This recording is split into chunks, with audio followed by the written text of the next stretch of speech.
Marie-Charlotte, j'ai 29 ans. Jimmy Ventor, compagnon de Marie-Charlotte, j'ai 34 ans.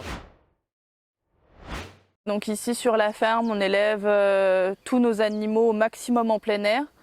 Donc les porcs, c'est du 100% plein air. Toute la partie brebis, chèvres également.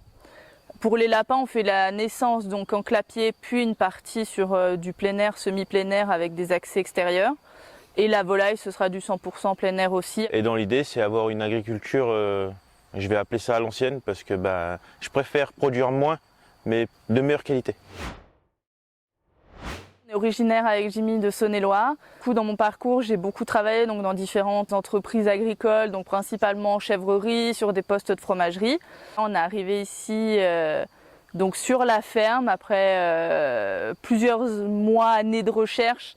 On a fini du coup par trouver l'exploitation parfaite ici et donc nous voilà à Saint-Germain. En fait, je gagnais bien ma vie en Saône-et-Loire, mais j'en avais marre de consommer de la nourriture assez spécifique des grandes surfaces. Donc j'ai décidé avec Marie, on va prendre quelques cochons, quelques moutons. Et on a commencé comme ça en fait, juste quelques animaux et nous.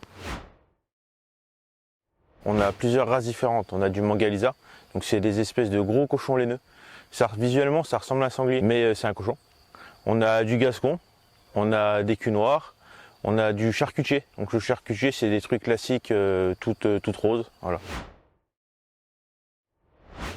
L'état d'esprit des gens. On n'avait pas encore trouvé ici, on savait qu'on voulait venir ici, mais on n'avait pas encore trouvé la maison, enfin il n'y avait rien de sûr. Et en fait, la mentalité des gens, je me suis aperçu qu'ils ont un état d'esprit qui me plaisait. Ils sont assez, ils veulent consommer local. Ils veulent pas se prendre la tête. Là, ici, non, l'état d'esprit des personnes m'a touché. Je dirais l'hospitalité des gens, le cadre, les opportunités qu'on a eues depuis le début, c'est vraiment lié à l'environnement.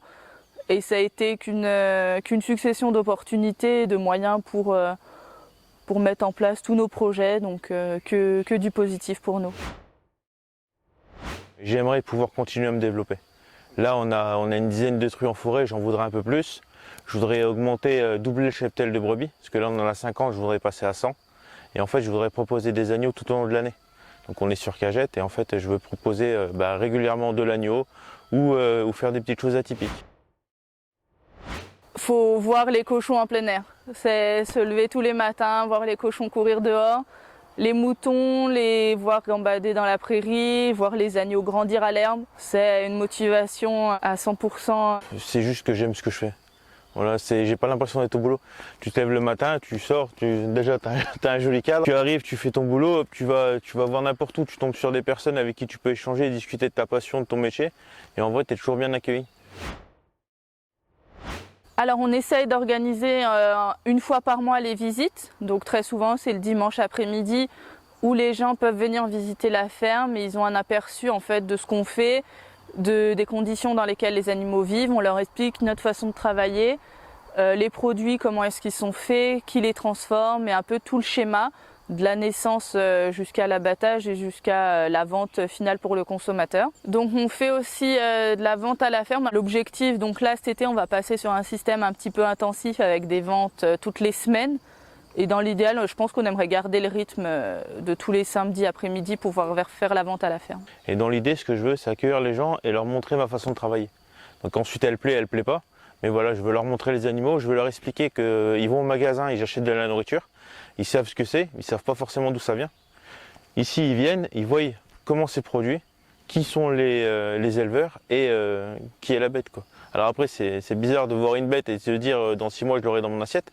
Mais c'est aussi une façon de savoir que voilà, on se nourrit d'une bête qui a grandi en forêt ou sur une prairie et qui n'est pas bourrée d'hormones, quoi.